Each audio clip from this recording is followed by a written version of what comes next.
बिल्कुल सिंपल शब्दों में समझेंगे और बिल्कुल इजी तरीके से हम आज का एक टॉपिक सिर्फ 5 मिनट में क्लियर कर देंगे। तो ध्यान से सुनिएगा। सबसे पहला है हमारे पास में कि शब्द विचार। शब्द आखिर होता क्या है? ठीक है, शब्द आप सभी ने सुना है। शब्द क्या होता है? शब्द आप एक बार खुद भी सोच के देखिए कि शब्द क्या होता है, फिर मैं जो परिभाषा बताऊंगा उसको आप देखिएगा। फिर भाषा की सबसे छोटी और सार्थक इकाई। देखिए शब्द तो कई होते हैं, ठीक है, मैं कै और गे जोड़ के मैं एक शब्द बना सकता हूँ, है ना, लेकिन इसका कोई अर्थ नहीं निकलता। ठीक है, तो ऐसी कोई सबसे छोटी और सार्थक यूनिट, इकाई, सबसे छोटी यूनिट होनी चाहिए और उसका कोई अर्थ निकलना चाहिए। ठीक है, जैसे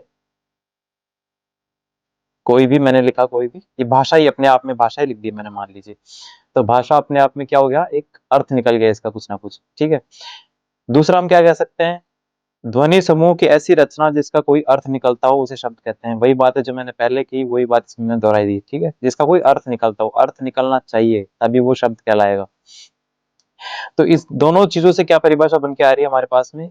एक या एक से अधिक वर्णों से बने सार्थक ध्वनि समूह को शब्द कहते हैं। वर्ण होने चाहिए, एक से अधिक होने चाहिए, और दोनों के मिलने से जो शब्द बनता है वो सार्थक होना चाहिए। ठीक है, तभी वो शब्द कहलाएगा।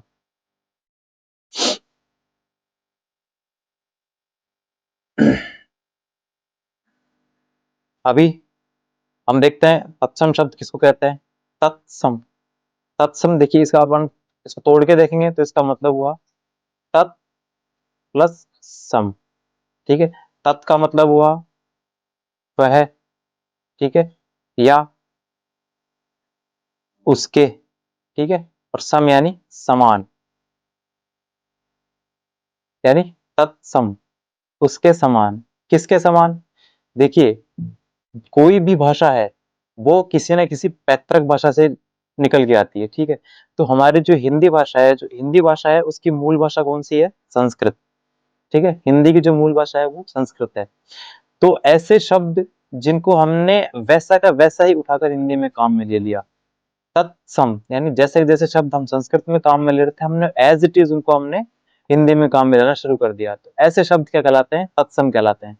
ठीक है, जैसे अट्टालिका, अर्पण, आम्र, आम के लिए काम में लेते हैं हम आम्र।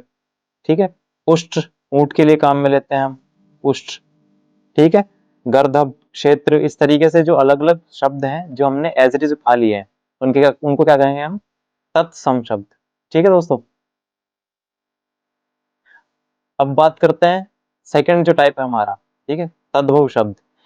तद्भव को आप यूं समझ लीजिए कि तत्सम में तो हमने एज इट इज उठाए थे, लेकिन तद्भव में वे शब्द आते हैं जिनका कुछ रूप परिवर्तित हो गया। ठीक है, थोड़ा बहुत उनका रूप है वो परिवर्तित हो गया, लिखने का तरीका अलग हो गया, उनको बोलने का तरीका अलग हो गया, तो वैसे शब्द क्या कहलाए?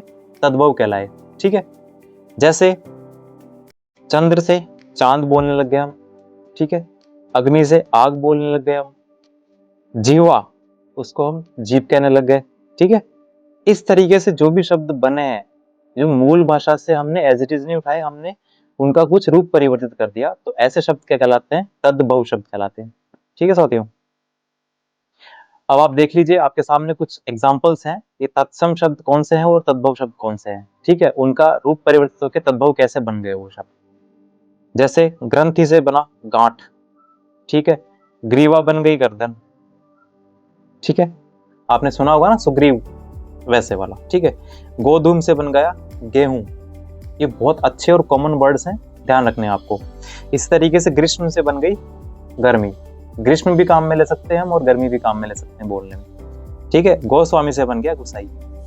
तो ये बिल्कुल बेसिक तरीका है आपको सीखने का। एक टॉपिक आपका क्लियर हो चुका है। ठीक है, बिल्कुल इजी था, और हम डेली की डेली हम सिर्फ एक छोटा सा टॉपिक क्लियर करेंगे, और मैं आपको गारंटी देता हूँ ये जो हिंदी का सिलेबस है आपके सब इंस्पेक्टर का, वो 3 महीने से ज्यादा का सिलेबस नहीं है, अगर हम रेगुलर पढ़ते हैं और टॉपिक्स छोटे छोटे टुकड़ों में हम उसको क्लियर करते रहते हैं। तो अब इस टॉपिक से जुड़ा हुआ आपको एक काम करना है, आपको इसके MCQs जहां पर भी मिलते हैं और जितने भी मिलते हैं वो सारे आपको सॉल्व करने हैं। ठीक है, so this is Ravi signing off, bye bye.